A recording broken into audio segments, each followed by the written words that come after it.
We're here to cut through the noise, synthesize the key info, and help you tackle those really big life decisions. And today, we're hitting one that pretty much everyone grapples with at some point. Absolutely. It's that fundamental fork in the road. Stick with the traditional job path, the stability, the structure, or leap into the wild world of running your own business. The potential, the freedom, but also, well, the risk. It's this constant tension, isn't it? Stability versus potential. It really is. And, the source material we looked at points out that most of us are kind of conditioned towards the job route. That's the default script, right? Get your qualifications, climb the ladder, pension, retirement, done. But just following that script, well, it doesn't always work out if it's not genuinely you, can lead to a lot of frustration down the line. Exactly. So that's our mission for this deep dive. We're going beyond just, pros and cons on a surface level. Right. We've pulled together all this research, these different angles, to give you, our listener, a really clear, almost quantified look at the trade-offs. We want to build a framework, essentially. Something you can use to figure out, based on your goals, your tolerance for risk, which path actually fits. Are you built for that safety net? Or are you chasing that, potentially huge upside, even with the scariness involved? Couldn't have said it better. And we have to start by acknowledging just how powerful the pull of the traditional job really is. Oh, absolutely. Most people lean that way for very good reasons. The benefits are real, they're immediate, and they tap into some pretty fundamental human needs. Security, predictability. It's strong stuff. Okay, so let's really unpack that. The allure of the job. It starts with stability and structure, right? And the research we looked at, it kept hammering home one specific thing, knowing exactly when you'll get paid. Yes, the certainty of the paycheck date. It sounds simple, maybe, but it's foundational. Why is the date almost more important than the amount itself, psychologically? Well, think about it. It's the bedrock of feeling secure, both financially and just mentally. When we talk guaranteed stability, we're really talking about taking one massive unknown out of your daily life. Right. You're not constantly wondering if you can cover the bills next month. Exactly. Imagine the mental energy that frees up, with almost complete certainty that on the 15th or the 30th or whenever it is, that money will hit your account. Which makes budgeting easier? Planning for big things like a house? Mortgages, yeah. Car payments, just your basic regular expenses. Knowing that income is reliable drastically cuts down on the underlying stress around just surviving, providing. Yeah, that makes sense. For most people, that certainty, that predictability, it's incredibly valuable. Often it outweighs the idea of maybe earning more if that more comes with a load of uncertainty. Okay, so that's the predictable cash flow. But it's backed up by what the analysis calls the safety net. This is the stuff beyond the salary, right? Health insurance, retirement plans. Precisely. And this is where the hidden value of a job often lies. Stuff people don't always factor in when they just look at the salary number. Because getting that stuff on your own is expensive. Oh, incredibly expensive and complicated. Think about decent family health insurance. If you're self-employed, you could easily be looking at, $1,500, maybe $2,500 a month, depending on where you live, the coverage. Wow, yeah. And that's just the cost. Then there's the hassle of setting it up, managing it. Same with retirement plans like a 401k. The employer handles all the admin. Often there's matching. Which is essentially free money. It is. So you're getting this huge, complex, expensive chunk of modern life kind of bundled in. It minimizes your personal burden for managing enormous risks like a major health issue and complex long-term planning. You're basically outsourcing risk management. That's a good way to put it. Outsourcing risk. And the monetary value of that outsourced risk, that's often the unspoken reason a job feel so secure.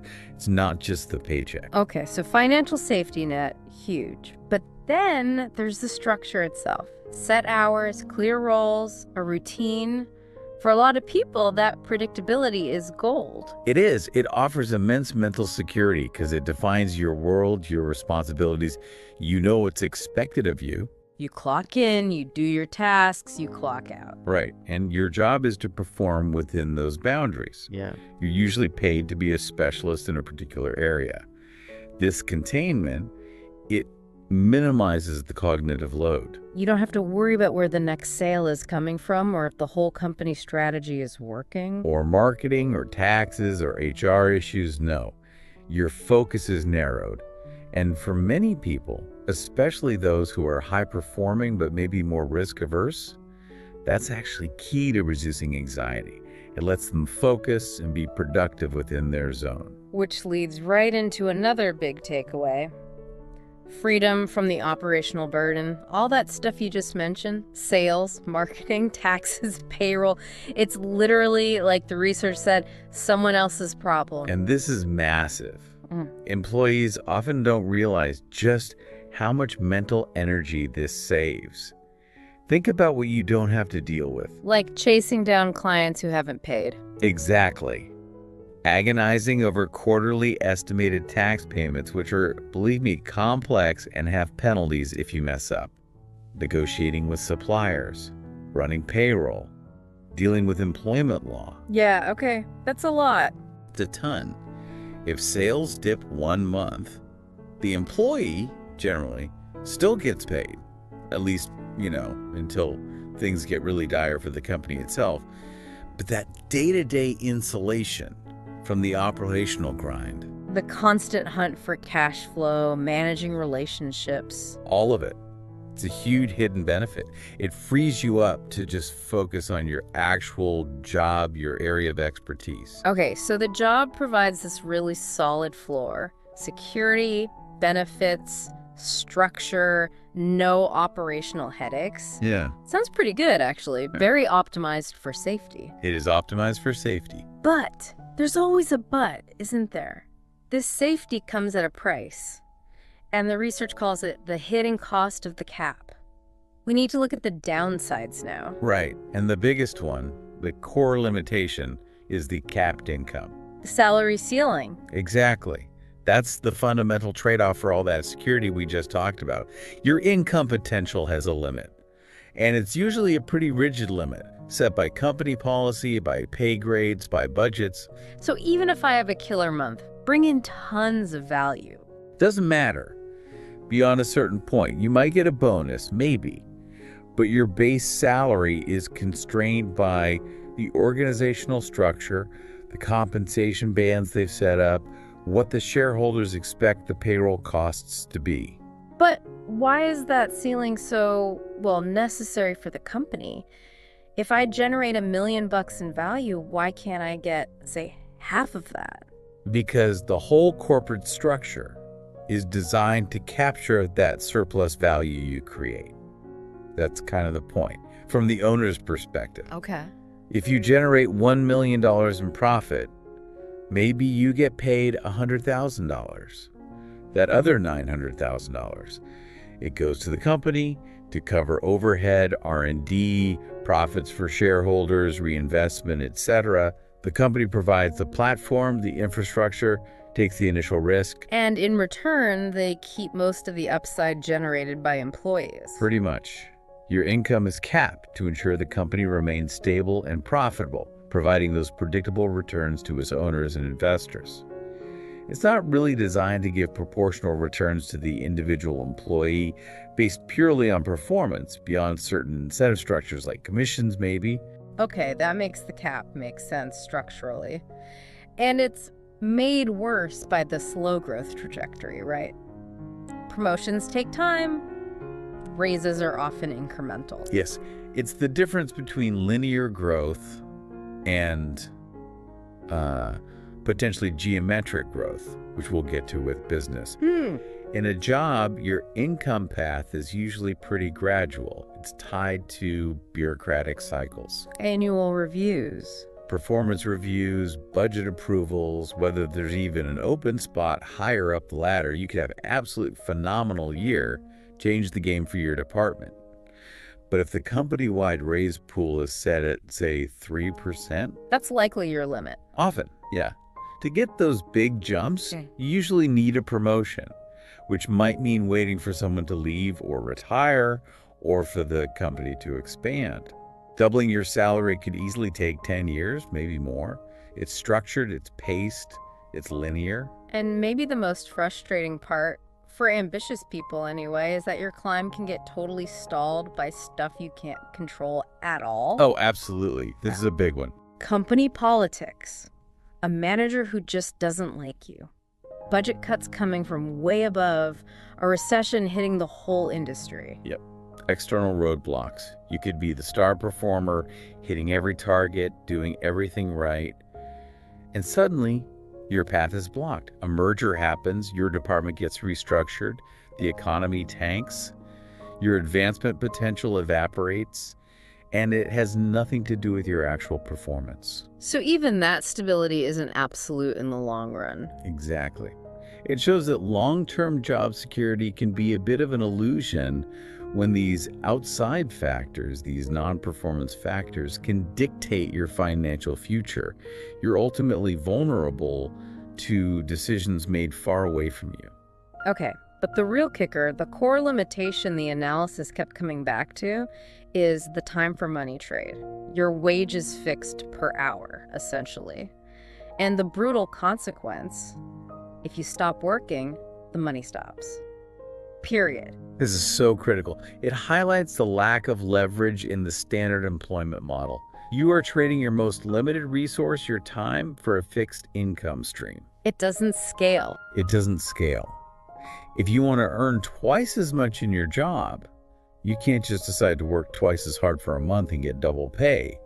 You'd have to somehow work double the hours, which isn't feasible, or wait years for raises and promotions to hopefully double your salary. So what you're saying is a job doesn't let you build something that makes money without you actively working? No residual income, no asset building?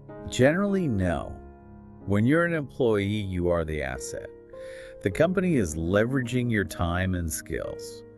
You're not typically building your own systems or intellectual property that generates revenue independently or automated income streams for yourself. So if you get sick, want a long vacation, need to cut back hours, The paycheck immediately reflects that reduced input or stops entirely. This lack of leverage means achieving true financial freedom. The point where your passive income covers all your expenses is incredibly difficult, maybe impossible, just through a salary alone. the moment you're off the clock, the money machine shuts down for you. Precisely. The job gives you that solid floor, that predictable income, which is valuable. But the income stream itself is fragile because it depends 100% on your continued active participation, your time. So, summing up the job, it's safe, it's structured, it takes away a lot of stress, but it's kind of like a leash. A comfortable leash, maybe, but still a leash. That's a fair way to put it. You trade away that exponential growth potential, the chance to build real scalable wealth in exchange for that predictability and safety net. Perfectly balanced summary, I think. That sets the stage nicely for the alternative. Okay, let's flip the coin. The business life, entrepreneurship. And the big draw here is exactly what the job often lacks. Freedom. Yes, freedom is the key word. And it's not just, work from the beach freedom, although that can be part of it eventually. It's more fundamental. Like control. Complete control over the environment, the strategy, the finances. It's a massive psychological shift. It starts with decision-making power. You choose what you work on, who you work with, when you work. And maybe most importantly, how much money you aim to make. That's crucial. In a job, the income target is basically set for you by your salary band. In your own business, you set the revenue goals. And if you hit them, The reward is yours to keep, mostly. right, subject to taxes and reinvestment, of course. But the direct link between effort, strategy, and reward is much, much stronger. Which brings us right to that unlimited upside potential. If the job has that salary cap, that ceiling. Business blows the ceiling off. Or rather, there just isn't one, theoretically. Your earning potential isn't limited by a corporate pay structure. It's tied to your ability to create value, reach customers, and scale your operations. Working harder and smarter, as they say. Exactly. It's about leverage. This is where we see that potential for geometric growth we mentioned earlier. If you're just selling your time like a consultant, okay, you're still somewhat capped by hours in the day. Right. But if you create something scalable software, an online course, a physical product with efficient manufacturing and distribution. Something you can sell many times over without proportionally increasing your time input. Precisely. You decouple your time from your income. If you figure out how to deliver 10 times the value or reach 10 times the customers efficiently, your income can potentially grow 10 times or more, not just that 3% annual raise. You're limited by the market and your execution, not by a policy. Exactly. That's the mechanism for potentially rapid wealth creation. Leverage. We talk a lot about the money, but the research also highlights the psychological side. Fulfillment, ownership, building something that's yours. Oh, that's huge. For many entrepreneurs, it's actually the primary driver, even more than the money. That sense of ownership it's powerful. Creating something from nothing based on your vision. Yes. Manifesting your own ideas, your design, your purpose in the world. The feeling of accomplishment when it works is exponentially higher, I think, than just executing someone else's plan well.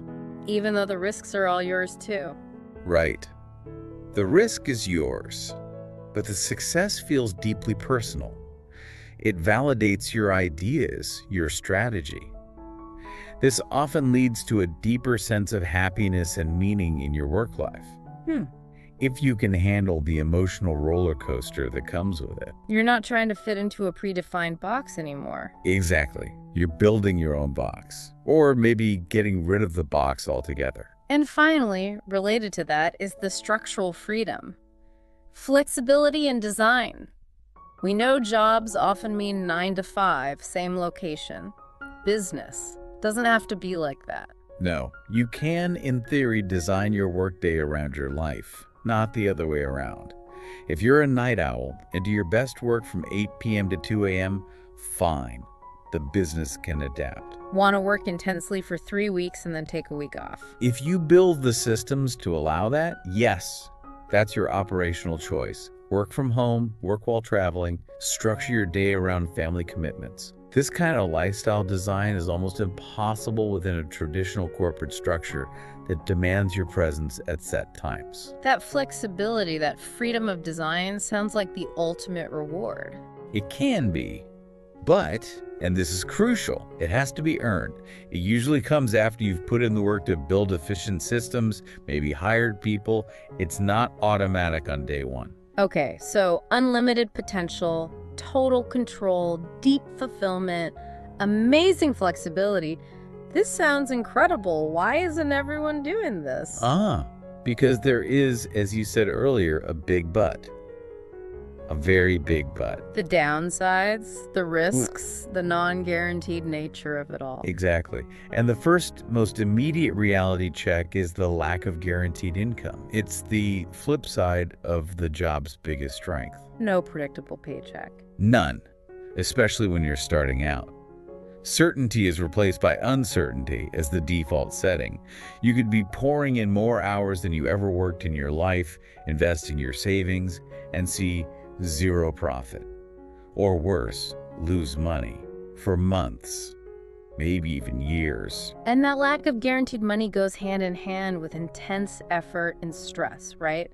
The research mentioned business owners often work longer hours, 12, 14 hours a day. Easily, especially in the beginning. And it's coupled with this high unpredictable stress and the fact that you will make mistakes. It's unavoidable. This seems like the really tough phase. Peak vulnerability. Absolutely. This is where the financial risk slams into physical and mental exhaustion. In those early years, you're doing everything. You're the CEO, the salesperson, the janitor, the tech support, the accountant. Wear all the hats. All of them. Often working double shifts, sacrificing weekends, holidays, and the stress is just different from job stress. How so? Job stress is often, like we said, bureaucratic. Annoying, maybe, but contained. A deadline, a difficult boss. Business stress, especially at the start, it feels existential. Like survival. Yes. Every slow sales week threatens your ability to pay rent or mortgage. Every mistake costs your actual money. Every bad customer review feels like a direct personal attack on you and your dream. It's this sustained, high-stakes, unpredictable pressure. And you can't just switch off at 5 p.m. No way. It follows you home. It wakes you up at 3 a.m. This is the phase where most people either burn out or just decide it's not worth it. And we have to be blunt about the ultimate risk, outright failure. Even if you give it everything, your business might just not work out. Yeah, we can't sugarcoat that. Statistically, a lot of new businesses don't make it. Even if you do everything right. Even then, effort is necessary, absolutely. But it's not sufficient. External factors can crush you. You could have bad market timing. A pandemic hits. A giant competitor enters your space. Your initial product idea, despite your best efforts, just wasn't quite right. So you could invest years, tons of money, maybe go into debt, pour your heart and soul into it, and end up with nothing to show for it.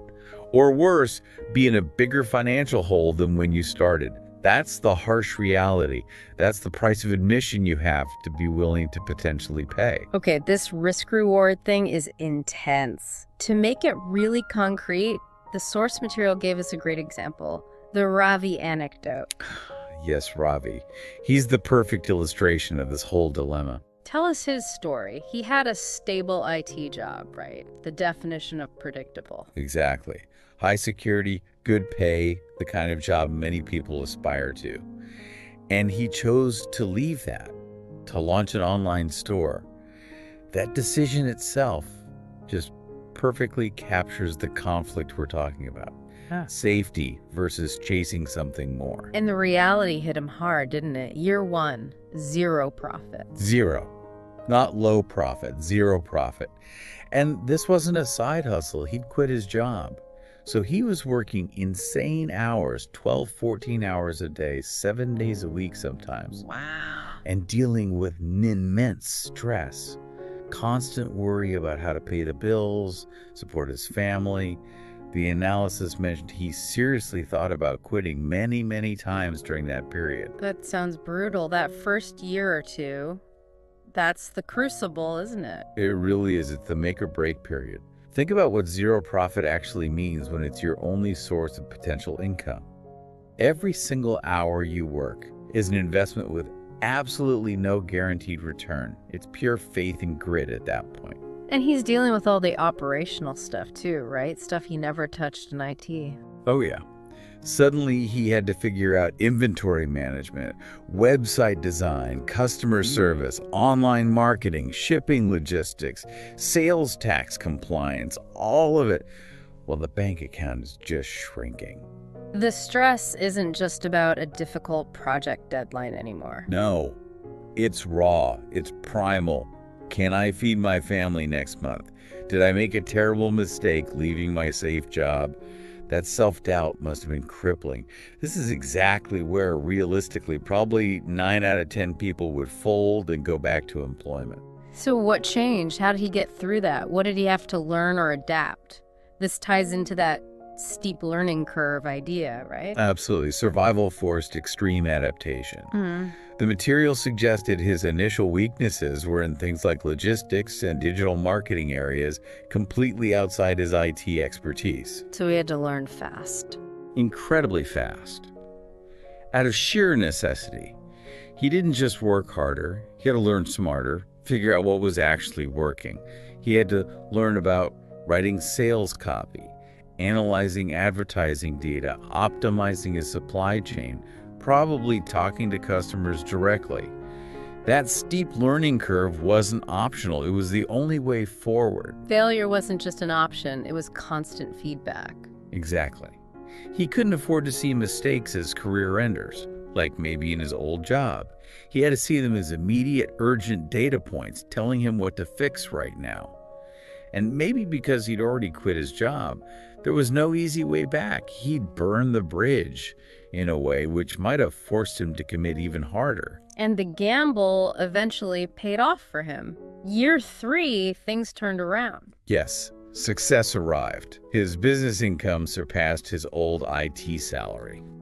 And importantly, the analysis noted, it led to not just financial freedom, but also greater happiness, greater fulfillment. But only after enduring that incredibly tough initial phase. That's the critical lesson from Ravi. The unlimited upside, the freedom, the fulfillment, again, is real. It can happen. But it's almost always preceded by a period of intense struggle, high stress, uncertainty, and zero guarantees. His success wasn't luck.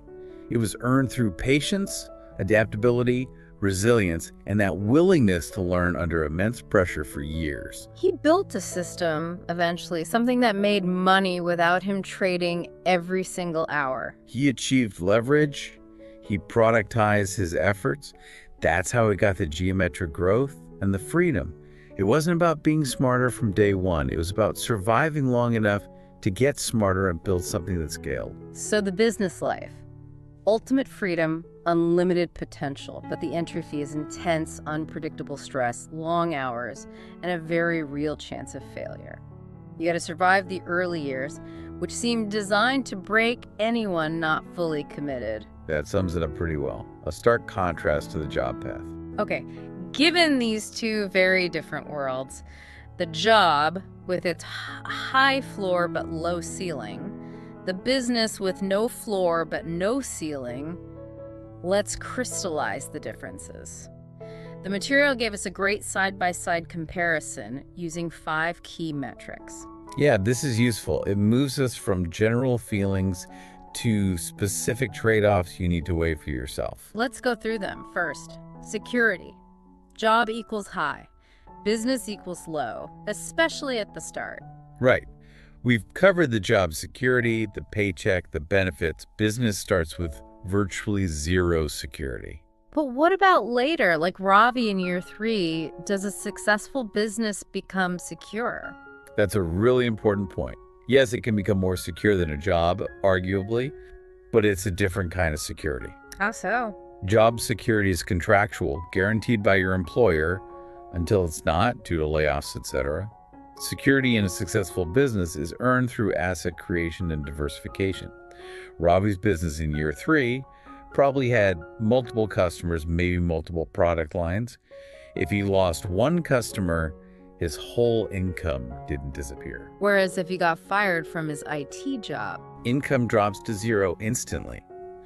So while business starts with low security, a mature, successful business often has more durable security because it's not reliant on a single source, one employer. Yeah. It's built on owned assets and diverse revenue streams. Okay, that makes sense. Long-term earned security versus initial guaranteed security.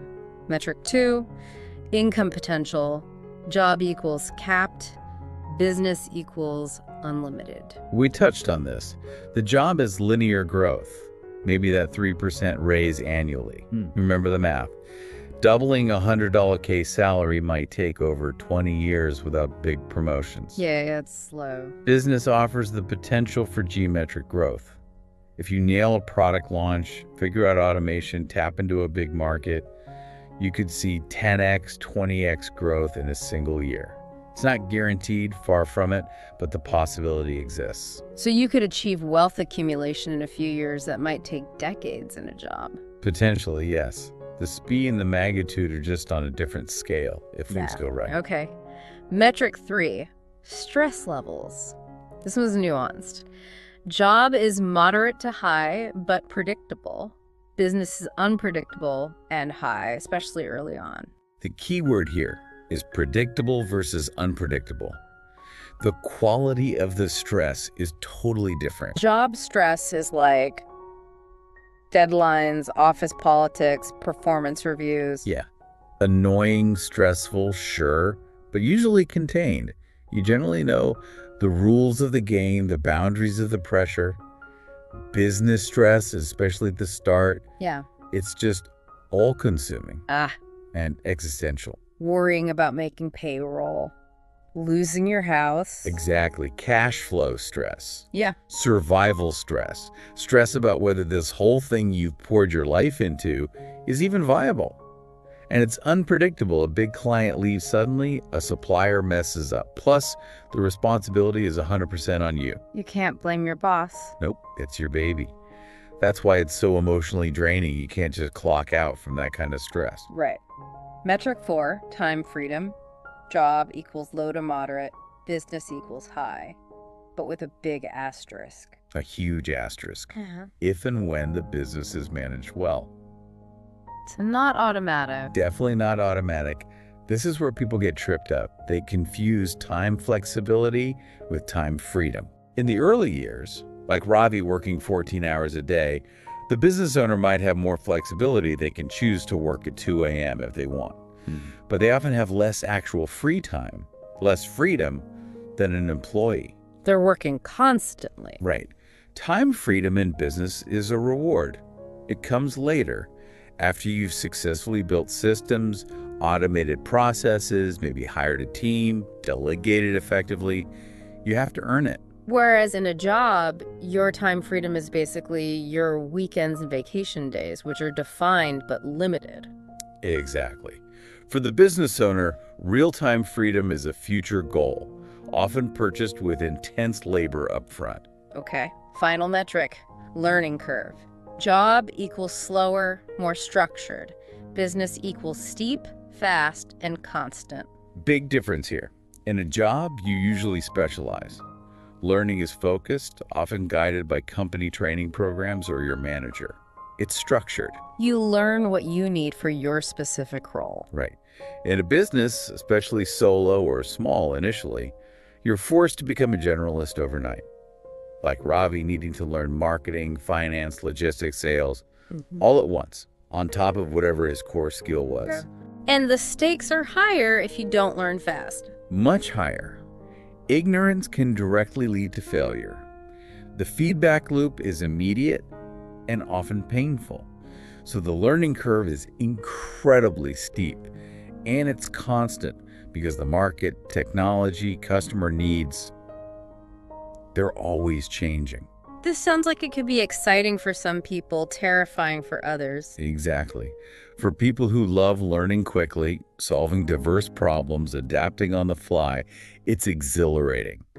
For people who prefer deep mastery in one area and clear guidance, it can feel completely overwhelming, like drinking from a fire hose. Okay, that matrix really clarifies the trade-offs, and it leads to the obvious conclusion. There's no single better path, is there? Not at all. The answer depends entirely on you, on your individual values, your personality, your circumstances. We have to stop searching for the universally right answer. So if you value security above all else, if you like routine, predictability, minimizing that existential stress, then the job path is probably the safer, more comfortable choice. It provides that solid floor. It prioritizes peace of mind, you could say. But if your core values are freedom, autonomy, the potential for massive growth, controlling your own destiny, then the business path is likely the only one that will ultimately satisfy you, despite the risks. It's the structure that allows for maximizing potential and building something truly your own. So the first step is really looking inward. What do you prioritize? What kind of environment energizes you versus drains you? Precisely. Does structure feel safe or stifling? Does risk feel terrifying or exciting? Your choice needs to flow from that honest self-assessment. But what about people who are drawn to the business idea, the potential, but are genuinely scared of the risk. Maybe they have a mortgage, kids. They can't just jump like Ravi did. Yes. For them, the analysis offers a very practical solution, the transition strategy, the hybrid approach. The side hustle. Exactly. This is the smart way for the cautious but ambitious person to explore entrepreneurship. Start a business on the side while keeping the security of your main job. This directly tackles that lack of guaranteed income problem. It completely mitigates it in the early stages. The job pays the bills, keeps the lights on, provides the health insurance. It removes that immediate existential financial pressure while you're figuring things out with the side business. So the job isn't just security, it's actually funding your business education. That's a great way to put it. It absorbs the initial losses, pays for the experiments, covers the cost of learning that steep, fast curve without the terror of potentially missing a mortgage payment. It buys you time and reduces the stakes dramatically. Okay, so you run the side business, learn the ropes, see if it has legs. When do you know it's time to make the leap? The analysis mentioned a clear pivot point. Yes, you don't want to stay hybrid forever if the goal is full entrepreneurship. The transition should be based on evidence, not just hope. What evidence? What metrics should someone look for? Two main things based on the material. First, consistency. The side business needs to show consistent revenue and ideally profit for a reasonable period, maybe 6 months, maybe 12. Enough to show it wasn't just a one-off lucky break. It's sustainable. Right. Second, capacity. The income from the side business should ideally reach a point where it equals or even exceeds your job salary, or at the very least it's substantial enough and growing consistently so the opportunity cost of staying in the job feels higher than the perceived risk of leaving. So it's a calculated jump, not a blind leap of faith. Exactly. You use the job as a safety net until the side business has proven itself viable and capable of supporting you. You've effectively de-risked the initial, most dangerous phase of starting a business before you cut the cord. Okay, we've covered the mechanics, the money, risk, time, structure. But there's a deeper layer here, isn't there? Something the analysis really emphasized. The mindset. The required psychology seems fundamentally different. Oh, absolutely. This might be the biggest hurdle for many people, even more than the practical challenges. You almost need to be wired differently, or at least willing to rewire yourself to succeed in these two paths. Let's break that down. Success in a traditional job often requires what the material called the compliance mindset. What does that mean? It means your focus is primarily on following instructions, meeting expectations set by others, fitting into the established system, and crucially, avoiding mistakes. Mistakes are seen as bad, disruptive. Right, because mistakes can mess up the smooth running of the established processes. Reliability, predictability, doing things by the book. These are highly valued traits in most large organizations. You succeed by adhering to the system, by being efficient within the known rules. It's a mindset optimized for executing existing plans well. Exactly. For maintenance, for incremental improvement, and frankly, our whole education system and early career training often reinforces this: follow the rules, get the right answer, don't color outside the lines. It works well for the job structure. But the danger is, it can make you allergic to risk. It can. Uncertainty feels like a threat. Deviating from the plan feels dangerous, which is the exact opposite of what you need in business. Which requires the entrepreneurial mindset. How is that defined? It's almost a mirror image. It's focused on taking initiative, proactively identifying opportunities, creatively solving problems that nobody gave you instructions for, and this is key, embracing failure. Embracing failure.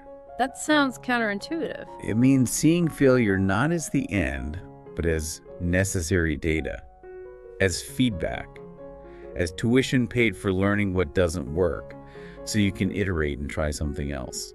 So when Robbie had zero profit, The compliance mindset says, this failed. Go back to the safe IT job. The entrepreneurial mindset says, okay, zero profit, why? What assumption was wrong? Was it the product, the marketing, the price? What data did this failure give me, and how do I use it to pivot and try again? failure is just a step in the process, not a reason to quit. Ideally, yes, it's information.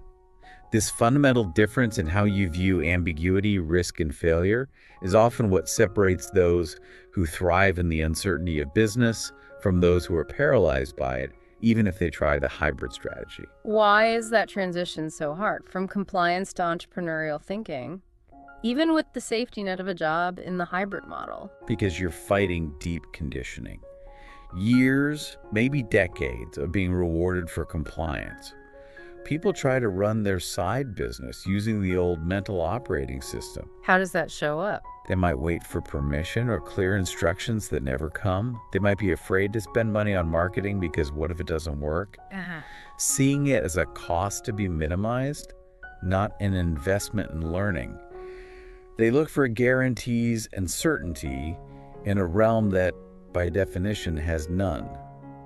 They want the instruction manual, but in the startup, you have to write the manual as you go. So the mindset mismatch can sabotage the side hustle, even if the finances are okay. Absolutely. The mental shift is profound. Which just hammers home the point. Personal fit is paramount. Neither path is inherently right or wrong. It's about alignment. It really is. Self-understanding is key. Some people genuinely feel good in a structured environment. They like the clarity, the routine, the predictability. They're productive and satisfied knowing what's expected and being able to switch off at 5 p.m. For them, the job path is the optimal structure. Trying to force themselves into entrepreneurship would just create misery. While other people feel stifled by that same structure, they need the challenge, the autonomy, the thrill of building something new. The 9 to 5 feels like a cage. The salary cap feels insulting to their potential. Right. For them, the limitations of a job are more stressful than the uncertainties of a business. The crucial thing is that brutal self-honesty. Ask yourself, when things go sideways, what's your first instinct? Look for the rule book or start experimenting. Exactly. That gut reaction tells you a lot about which environment will bring out your best long-term, regardless of the paycheck size. Okay, let's wrap this section with the final reality check, the brutal honesty of success. Both paths have risks, even the safe one. Yes. Let's not forget the risk of complacency in a job. If it's too comfortable, if there's little pressure to innovate or learn new things, you can stagnate. Your skills get outdated. Precisely. You become really vulnerable if that stable environment suddenly changes layoff, restructuring, and you're thrown back into the job market with skills that aren't sharp anymore. So safe isn't always safe long-term if it leads to complacency. And the flip side, business, while potentially rewarding, can absolutely break people who aren't prepared. Mentally, financially, emotionally, the constant stress, the long hours, the isolation, the financial strain. It can lead to burnout, serious debt, damaged relationships. It's not for the faint of heart or those without good support systems and resilience. Which brings us to a really interesting, almost paradoxical point from the analysis. Success in either path seems to require the same core traits. Right. It boils down to discipline, patience, and resilience. You need them in both worlds. How so? Well, a disciplined employee shows up on time, does the work consistently, meets deadlines, learns the next skill required for a promotion. That takes discipline and patience. A disciplined entrepreneur shows up even when they don't feel like it, consistently works on the business even with setbacks, patiently tests ideas, and resiliently bounces back from failures. So if both paths need discipline, patience, resilience, what's the real difference that should drive the choice? It can't just be the traits themselves. That's a great question. I think the difference lies in where those traits are directed and who primarily benefits from their application. Explain that. In a job, your discipline and resilience are largely applied to navigating the corporate structure, dealing with bureaucracy, meeting external expectations, maybe surviving office politics. And the primary beneficiary of that effort, beyond your salary, is the company's bottom line. Your reward is incremental security and linear income growth. Okay. And in business? In business, that same discipline and resilience are applied to navigating market uncertainty, overcoming product failures, building systems from scratch, managing your own psychology. And the primary beneficiary of that effort is potentially your personal wealth, your assets, your freedom. The reward system is geared towards exponential potential, but with higher personal risk. Wow. So the inner qualities needed are similar, but the engine they're plugged into, the reward structure, is completely different. Exactly. One engine is designed for stability and incremental gains within a larger system. The other is designed for potential exponential gains, but requires you to build and maintain the engine yourself, with all the risks that entails. That really clarifies it. Which brings us back to the listener. How do they make this choice? The analysis gave us the alignment test, 4 key factors. Right. This is the practical takeaway. The 4 things you need to honestly assess for yourself. First, your personality. We talked about this compliance mindset or entrepreneurial mindset. Where do you naturally thrive? Second, your current financial needs. What are your non-negotiables right now? Mortgage, kids' education, debt. High immediate needs might necessitate the job security, making the hybrid strategy the only sensible entry point to business, if at all. Third, your specific long-term goals. What does success look like for you in 10, 20 years? Comfortable retirement via a steady path? Or are you aiming for something bigger, early financial independence, building a legacy asset? The goal dictates the likely required path. A job is unlikely to get you to millionaire status by 40, for instance. Business might, but it's not guaranteed. And fourth, maybe the most crucial, your personal willingness to take risks. Be brutally honest. Can you really handle a Ravi year? Not just financially, but emotionally. How much uncertainty and existential dread can you actually tolerate before it breaks you? Aligning these 4 personality needs, goals, risk tolerance is the key. The right answer isn't just job or business. It's the path that fits your specific alignment profile right now.